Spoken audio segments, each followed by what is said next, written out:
E a gente vai conversar ao vivo agora pela internet com o Arthur Braga, cientista político da nossa rádio USA, diretamente de Boston. Boa tarde, bom dia aí nos Estados Unidos, boa tarde aqui no Brasil, Arthur. Vou até emendar já a primeira pergunta. Trump à frente na Geórgia, Biden liderando em Nevada, só que essas projeções desses dois estados ainda podem mudar? Bom dia, boa tarde, né? Essa é a verdade, tanto para o Renato quanto para a Daniela. Sim, essas projeções elas podem mudar, né? Podem acontecer ali mudanças, afinal de contas, aqui nos Estados Unidos nós temos um nível que é chamado de condado, né? Um nível de esfera política diferente do Brasil, e cada condado, que você pode imaginar que seja uma pequena região do estado, ela tem uma abertura de urna em momentos diferentes, né? Então, essas aberturas dessas urnas, elas vão se dando muito parecido com o que nós vemos no Brasil nos bairros, né? Abriu o bairro pró-candidato A, abriu o bairro pró-candidato B, né? A mesma coisa acontece com os condados nos Estados Unidos. Então, nesses dois estados, existem urnas sendo contadas que são favoráveis a democratas e outras urnas são favoráveis a republicanos. Então, nesse momento, na Geórgia, existe uma contagem e um indício de que Joe Biden deve passar o Donald Trump na Geórgia, haja visto os condados que estão sendo abertos, e o que está acontecendo em Nevada é parecido. Também há um indício de uma virada de Trump. Pode acontecer em Nevada, o que daria para ele esses 6 delegados. Porém, se o Joe Biden conseguir a Geórgia, pelo menos em número de delegados, ele seria o presidente dos Estados Unidos confortavelmente. E o que significa essa diferença apertada nos votos diretos? Existe um risco de uma recontagem em Wisconsin, por exemplo? Sim, existe. Justamente, o escritório ali de Donald Trump, através do seu advogado principal, o ex-prefeito de Nova York, o Giuliani, já entraram na justiça, né, no estado de Michigan, Wisconsin e também na Geórgia.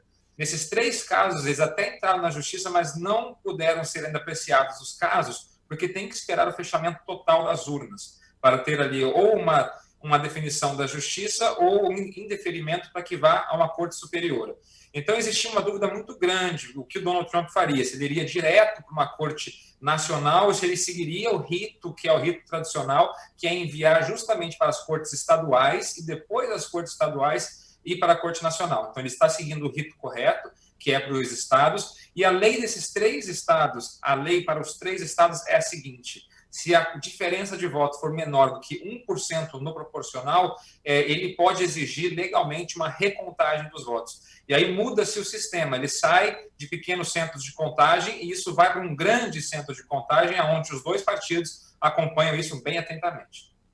Vamos atualizando as projeções por enquanto, Arthur. 264 delegados para o Biden e 214 por Trump. É uma projeção da Associated Press. A CNN tem uma outra projeção, 253 para o Biden, 214 para o Trump.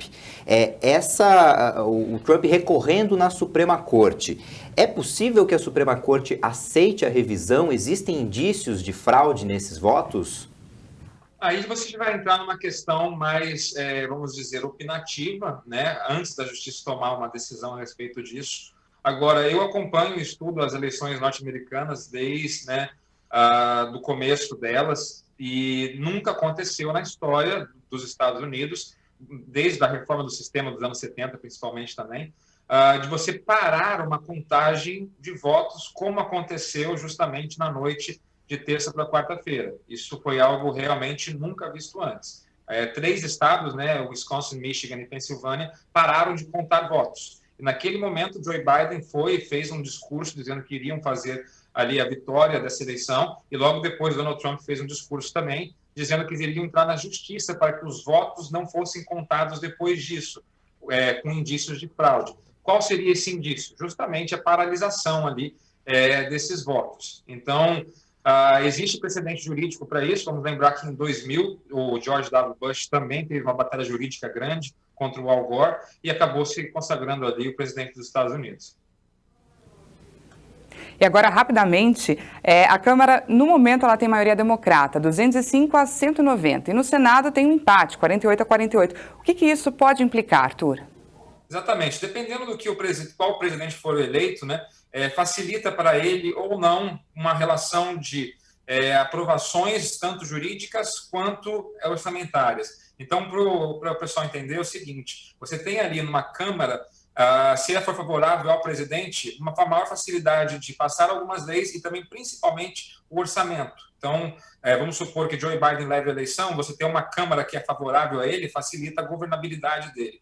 Por outro lado, a Casa do Senado, ela facilita juridicamente a vida de um presidente ou dificulta, né? Se por acaso sair desse empate e der uma maioria republicana, que é o que nós temos agora, Joe Biden talvez tivesse alguns problemas no futuro com as acusações que sofre contra ele e o filho dele.